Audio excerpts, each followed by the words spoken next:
우리가 잘 아는 대로 성경 잠언에는 사람들이 살아가는 인생에서 필요한 지혜들을 이렇게 집약해서 그 지혜의 원리들을 잘 채워놓은 책이 바로 잠언입니다. 그래서 잠언을 지혜의 글이라고 말하기도 합니다. 이 잠언은 솔로몬이 썼는데요. 솔로몬이 이 잠언을 쓰게 된 목적, 즉 동기에 대해서 잠언은 이렇게 말하고 있습니다. 1장 2절에서 4절입니다. 이 잠언은 지혜와 훈계를 알게 하며 명철의 말씀을 깨닫게 하며 정의와 공평과 정직을 지혜롭게 실행하도록 훈계를 받게 하며 어수룩한 사람을 슬기롭게 하여 주며 젊은이들에게 지식과 분별력을 갖게 하여 주는 것이니. 맞습니다. 어리석은 사람에게 지혜를 주고 또 정의와 공평과 정직을 말하고 또 지혜와 훈계를 말하는 것이 바로 잠언입니다. 제가 작년 초에 이 잠언을 가지고 새벽 기도에 말씀을 나눴는데요. 읽다 보면 참 이런 내용이 성경에 기록되어 있었나 하는 거로 그런 내용들 아주 소소하고 그러나 우리의 인간의 삶에서 꼭 필요한 말씀을 잠언에는 잘 기록되어 있습니다. 이 솔로몬은 자기가 삶으로 체험적인 신앙, 자기가 느꼈던, 자기가 받았던 은혜, 그 신앙적 깨달음을 후대의 백성들에게 전해주고 싶은 마음으로 이 잠언을 써내려갔다라는 거예요. 여러분들에게도 다 삶의 지혜가 있죠. 그러니까 우리가 지식은 젊은 사람들이 훨씬 더 빨리 습득을 하죠. 그러나 지혜라는 것은 그렇게 하루아침에 다 습득되는 것이 아닙니다. 어떤 삶의 반복된 실수 또 여러 가지의 경험을 통해서 그 지혜가 생겨나게 되고 그 지혜를 통해서 사람들이 얻게 된다는 것이죠. 저는 참 신기한 것이요. 그런 겁니다. 제가 예전에 뽕잎을 한번 딴 적이 있거든요. 뽕잎을. 그리고 딴 다음에는 눈에 있는 모든 나무는 다 뽕잎 나무 같았어요. 근데 여러분 한번 생각해 보세요. 뽕잎의 그 뽕잎은 먹고 다른 잎은 또 안 먹어요. 그죠? 뭐 고사리는 먹고 또 다른 거는 안 먹어요. 그걸 어떻게 알았느냐 이거예요. 그 예전부터 선조들이 야 이런 거는 먹는 나물이다. 이런 거는 먹지 못하는 거다. 그게 하루아침에 무슨 지식적으로 알아졌던 것이 아니라요. 그 지혜가 내려와서 알게 됐다라는 것이죠.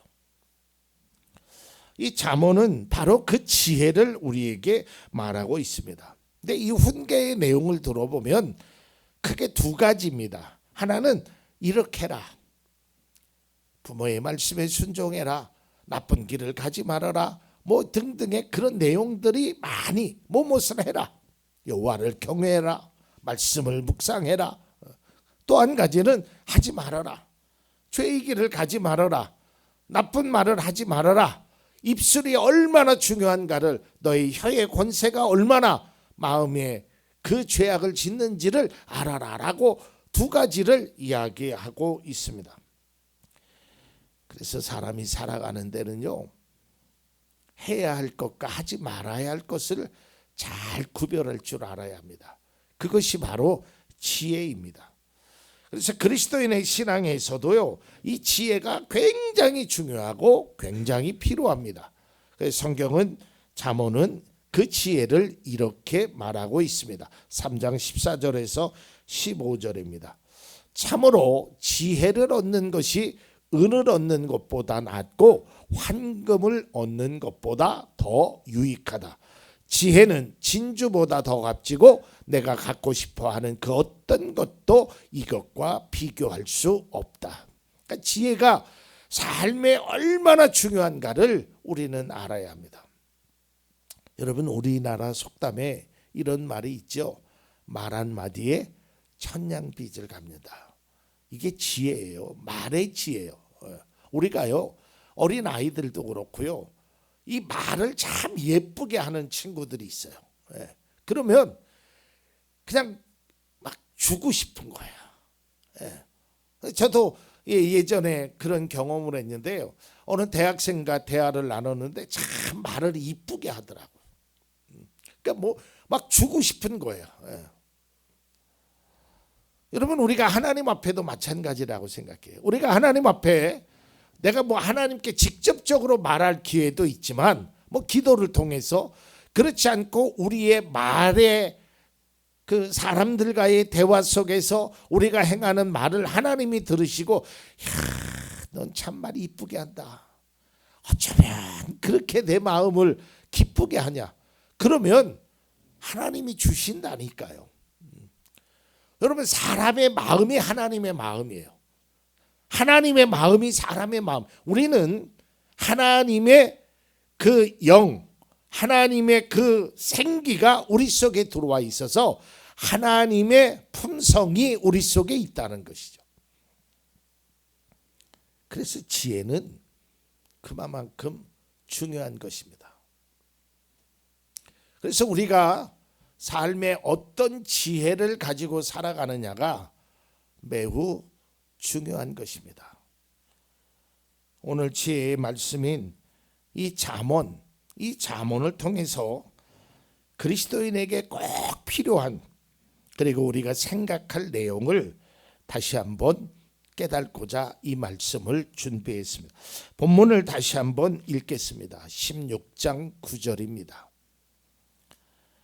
사람이 마음으로 자기의 앞길을 계획하지만 그 발걸음을 인도하시는 분은 주님이시다. 사람이 계획하지만 그것을 이루시는 분은 하나님이시다는 거예요.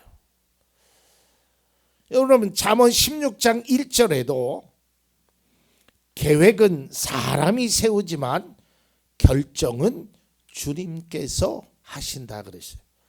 또한 잠언 19장 21절에도 사람의 마음에 많은 계획이 있어도 성취되는 것은 오직 주님의 뜻뿐이다. 그러니까 잠언의 말씀 속에서 보면 계속해서 사람이 계획을 세우지만 이루시는 것은 하나님이심을 말하고 있습니다. 이것은요, 잠언의 말씀에만 국한되어 있는 것이 아니라 성경 전체의 내용이에요.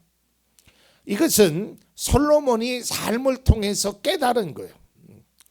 여러분들도 신앙생활을 했던 어떤 삶으로 깨달은 것이 있을 겁니다. 그것을 후대의 자손들에게, 야, 내가 세상 살아보니까 정말 중요한 것이 있는데 우리가 아무리 계획을 세워도 그 걸음을 인도하시는 이는 하나님이시다. 이거를 솔로몬은 계속해서 이야기하고 있다. 저는 말씀을 묵상하면서 제가 만약에 후대의 사람들에게, 뭐 내 자녀들에게 정말 하고 싶은 말, 남기고 싶은 말, 그것이 무엇일까?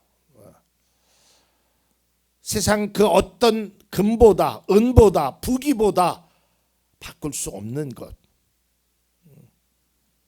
그것은 하나님을 믿어라라는 것이죠. 제가 살아보니까 하나님을 의지하고 하나님을 믿고 하나님을 따르는 길이 가장 나의 삶에 중요하고 값진 일이었다라는 거예요. 그리고 또 한 가지를 말하면 참 진입니다. 진실되게 살아라. 아무리요 세상이 흉악하고 어떤 힘이 있어도 진실을 가릴 수 있는 것은 없습니다. 진실은 세상 속에 드러나게 되어 있습니다. 아무리 어둠으로 아무리 거짓으로 위선하려고 하여도 진실은 드러나게 되어 있어요. 자, 오늘 잠언은 솔로몬은 이야기하기를 야, 내가 살아보니까 내가 계획 세우고 내가 앞날에 대해서 이런저런 생각을 해보고 그런 것 많이 세워보지만 결국엔 하나님이 해주시더라. 자, 그런데 이 말씀을 우리가 때로는 이렇게 오해할 수 있어요. 하나님이 해주신다고? 그렇다면 뭐 내가 계획을 세울 필요가 있겠는가? 뭐 어차피 하나님의 뜻대로 되는 거라면 뭐 내가 계획을 세울 아무런 의미가 없지 않는가? 어차피 하나님의 뜻대로 된다면 사람의 계획은 무슨 소용이 있겠는가 하는 물음을 가지게 됩니다. 그런데요, 이 성경의 본문의 말씀은 우리에게 계획을 세우지 말라는 것이 아닙니다. 분명한 것은요, 우리 인생에 있어서 계획을 하는 것은 너무나 중요합니다. 왜냐하면 계획 없이 살다 보면 인생의 길을 잃게 됩니다. 우리가 계획을 세워야 하는 것입니다. 그래서 이 계획은 때를 의미합니다. 내가 지금 무엇을 해야 할 것인가? 내가 어디로 가야 할 것인가? 이런 삶의 계획을 우리가 잘 세워야 합니다. 사람들이 인생에서 크고 작은 계획을 세우며 살아가는 것, 학업에 대해서, 직장에 대해서, 결혼에 대해서, 앞날에 대해서 이런 다양한 분야의 어떤 목표를 설정하고 이를 위하여 노력을 하는 것입니다. 목표를 세우고 계획을 세우고 성실하게 노력하는 것이 우리에게 주어진 책임입니다. 이것을 하지 말라라는 것이 아닙니다. 그런데 여기서 우리가 꼭 깨달아야 할 것이 있습니다.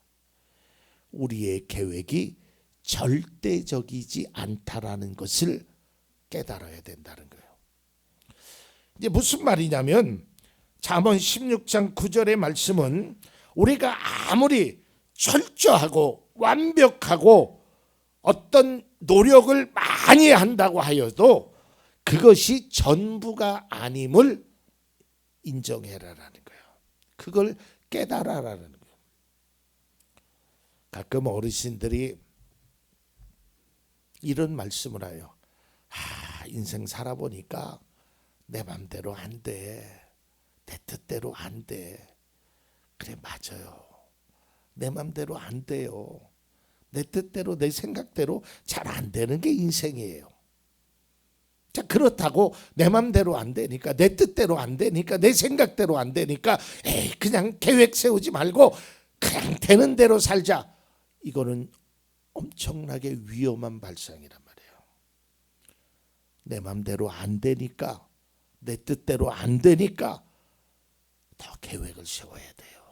그리고 내 삶은 하나님이 인도하신다는 것을 인정할 줄 알아야 돼요. 다시 말해서 본문이 우리에게 말하고 있는 것은, 솔로몬이 그동안 삶의 과정을 통해서 깨달은 것은 인생의 주인은 내가 아니라 하나님이심을 말하는 거예요. 그러니까 내가 여기에 이 말씀 속에서 우리가 꼭 깨달아야 될 것은 우리의 인생의 방향을 하나님이 정해 주시는 거예요. 그리고 우리는 그 인생의 방향을 따라서 걸어가는 것이 우리 사람들의 모습이 되어야 합니다. 즉 우리의 계획 위에 하나님의 주권이 있음을 확인해야 돼요. 우리는 우리의 미래를 계획할 수 있지만 우리의 미래를 결정할 수는 없습니다. 그러니까 계획은 내가 하고 결정은 하나님이 하시는 거예요.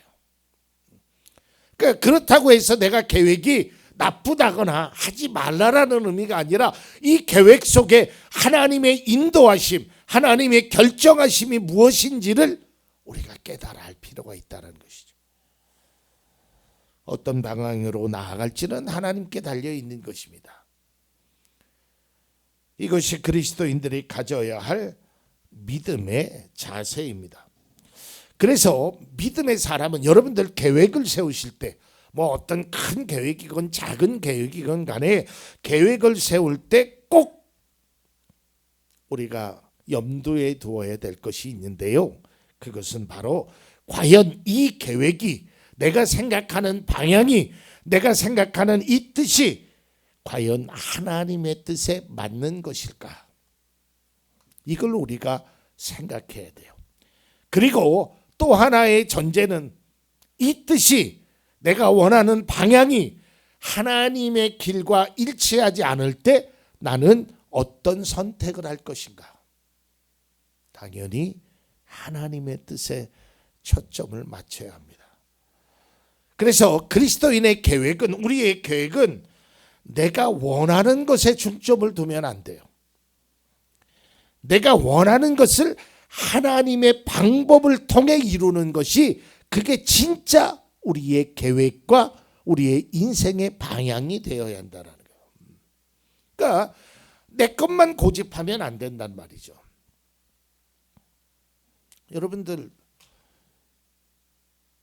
뭐 많이 들었던 예화예요. 그리고 실제적으로 많이 현장에서 볼 수 있는 모습이에요. 한 서너 살 된 아이가 장난감 가게에서 장난감을 갖습니다. 엄마, 나 이거 갖고 싶어. 이거 꼭 그래 가슴에 압니다. 그리고 계산대 앞에 옵니다. 엄마가 주렴.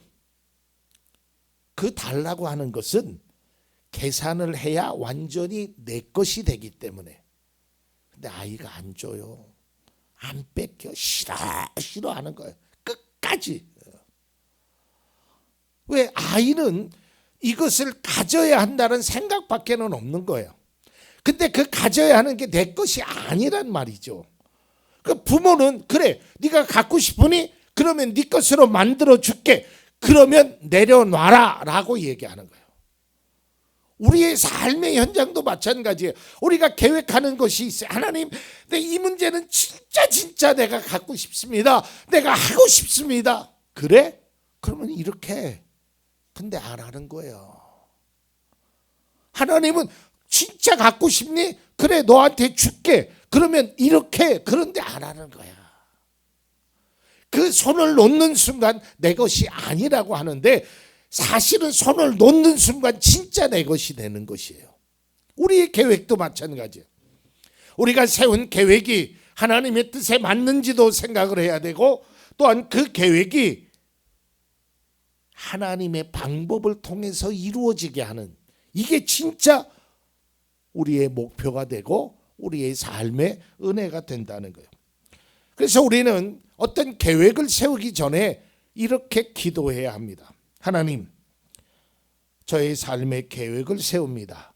이 계획이 하나님의 뜻에 합당한 계획이 되게 하시고 나의 계획보다는 하나님의 인도하심이 언제나 먼저가 되게 해 주십시오. 이런 열린 마음으로 하는 거예요. 이거 늘 들었던 예화지만 우리의 삶에 이런 어린아이와 같은 어리석은 모습이 있단 말이에요. 그러니까 막 안 되는 거예요. 절대 못 뺏겨요. 절대 양보 못 해요. 그러면 그것은 그 백화점 안에서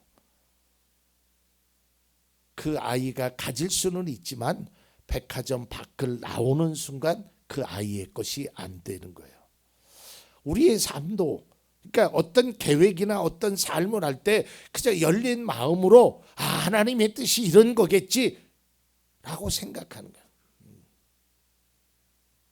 제가 목회를 하면서 그런 많은 경험들을 해요. 내가 생각했던 계획, 인간의 방법, 이렇게 하면 저 사람이 나를 도와주겠지? 이렇게 하면 좀 이러한 유익이 있겠지? 근데 그게 안 돼요. 내 계획대로 안 되더라고요. 그때 찾아오는 것은 실망과 좌절이에요. 제가 예전에도 말씀드렸잖아요. 저 지하실에서 개척할 때, 그 교회를 이전할 때 너무 막막한 거예요. 이거 어떻게 해야 할까? 근데 제가 알고 있었던 그 친구 중에 하나가 사업을 해서 돈이 좀 많은 친구가 있었어요. 그래서 그 친구를 어떻게 하면 그 친구에게 도움을 받을 수 있을까 해서 그 친구를 지하실의 교회에 데려가기도 하고 온갖 이야기를 다 했어요. 근데 단 한 푼도 도와주질 않았어요. 제 계획은 무산되었어요. 실망스럽죠. 그런데 하나님의 방법은 따로 있었어요. 그 다른 방법을 통해서 하나님이 필요한 것을 채워주셨어요.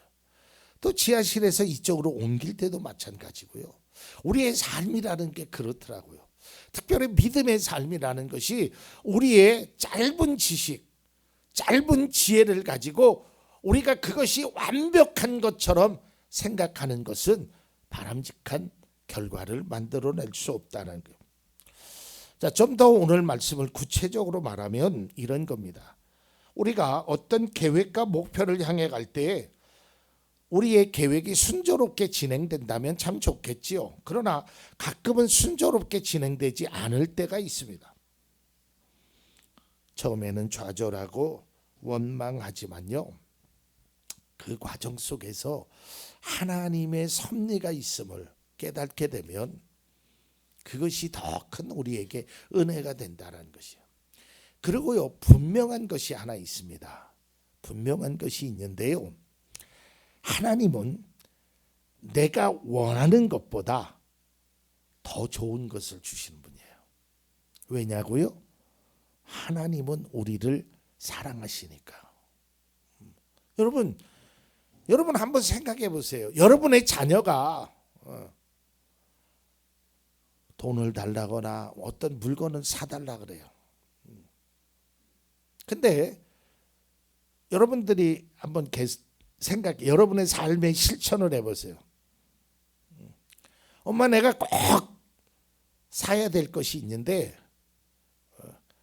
그거 가격이 23,650원이야. 그러면 어떤 엄마도 어떤 부모도 23,650원 주는 사람 없어요. 최소한 24,000원을 주든지 5,000원을 주든지 더 좋은 걸 준단 말이에요. 더 많은 걸 준단 말이에요. 아버지의 뜻에 합당하다면. 하나님은 우리가 원하는 것보다, 내가 바라는 것보다 항상 더 주셔요. 그래 왔다니까요. 여러분들 한번 생각해 보세요. 내가 기대했던 은혜보다 하나님은 결국에는 더 큰 은혜를 주셔요. 이스라엘 백성들이 출애굽한 과정에서 목이 말랐어요. 홍해 바다가 갈라진 후에 목이 말랐어요. 근데 물을 먹으려고 하니까 써서 도저히 먹을 수가 없어요. 그러니 화나지요. 아니, 하필 우물을 발견했는데 하필이면 그 물이 써서 먹지 못할 게 뭐가 있어요. 하나님, 어째서 이 양 줄 거 좀 달달한 것을 주시지, 먹을 수 있는 것을 주시지. 그게 우리의 보여지는 현상 속에 나타난 우리의 태도입니다. 이때 하나님께서 그 물을 모세를 통해서 달게 해주셔요. 그런데 저는 그 은혜보다 조금 지나면 하나님께서 엘림이라는 곳에 12주의 12 샘물을 준비하시고 70주의 그늘을 준비해 주셨어요. 이거를 눈에 못 보니까, 보여지는 물이 있으니까 하나님 앞에 좌절하게 되는 겁니다. 여러분, 요셉의 삶을 잘 아시죠? 그의 계획과 목표는 꿈을 이루는 거예요. 그 꿈은 누가 주셨죠? 하나님이 주셨어요. 그러니까 형들이 나한테 다 절을 하게 될 것이다. 하늘의 별. 그러니까 자기는 그 꿈을 꾸었어요. 하나님이 주신 거예요. 그런데 웬걸? 형들에 의해서 노예로 잡혀갔네. 거기에서도 열심히 일했어요. 그런데 어찌 된 일인지 모함으로 감옥에 갇혔어요. 감옥에 가서도 열심히 했지만 그 관원장이 그를 잊어버렸어요.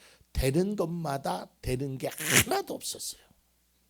아니 분명히 꿈은 하나님께서 그렇게 보여주셨는데 형들의 볕단들이 다 나에게 절을 하였는데 아니 나는 지금 감옥에 갇혀 있단 말이에요. 고통이 있단 말이에요. 어려움이 있단 말이에요.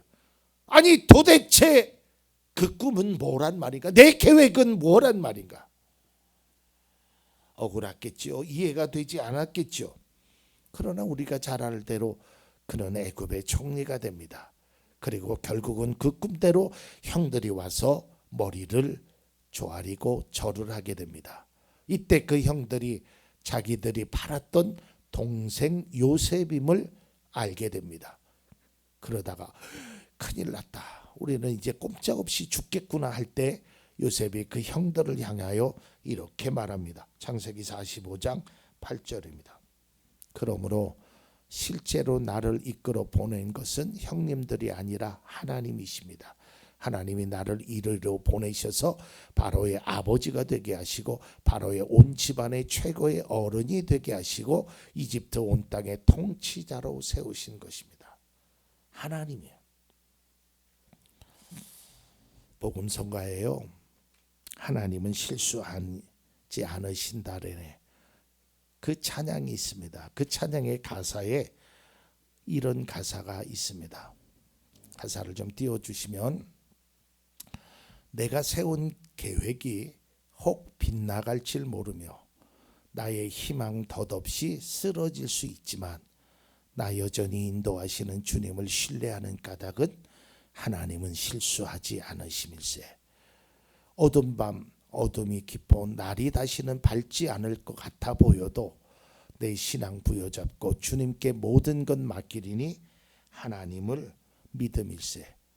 차츰차츰 안개는 걷히고 하나님 지으신 빛이 뚜렷이 보이리라. 가는 길이 온통 어둡게만 보여도 하나님은 실수하지 않으신다네. 차츰차츰. 저는 이 찬양을 가끔 부르는데요. 이게 제 삶에 그래요. 어느 때는요, 막 앞이 안 보여요. 이 문제를 어떻게 해야 될까? 온통 어둡게 보여요. 그런데 차츰차츰 안개가 벗겨지고 하나님이 그래서 그러셨구나. 이걸 깨닫게 됩니다. 결론입니다. 오늘 말씀은 우리가 최선을 다해서 계획하고 노력해야 함을 말합니다. 그러나 그것의 결정은 하나님의 인도하심에 대한 열린 마음을 가져야 한다라는 것입니다. 때로는 내 계획과 다른 방향으로 인도하실 수 있지만 그 길이 가장 우리에게 필요한 길이기 때문입니다. 제가 가끔 말씀드리는 마태복음 6장의 말씀, 하나님은요 우리에게 뭐가 필요한지를 아시는 분이에요. 그리고 그 필요한 것을 주시는 분입니다. 그래서 믿음의 성도는 하나님께서 우리의 부족함을 채워주시고 더 나은 길로 인도해 주실 것이라는 믿음이 있어야 합니다. 우리를 사랑하시고 함께 하시는 하나님의 인도하심을 따라 여러분 그 길을 따라가는 것이 그리스도인의 모습입니다. 비록 내가 생각했던 것과는 다르더라도 그 길을 걸어가 보십시오. 우리가 생각할 수 없었던 하나님의 은혜가 준비되어 있습니다. 그것이 바로 여호와 이레입니다. 그 여호와 이레의 하나님을 믿고 따라가면 두려움을 이겨내고 담대히 걸어가는 것이 바로 그리스도인들의 믿음이고 우리의 모습이 되기를 바랍니다.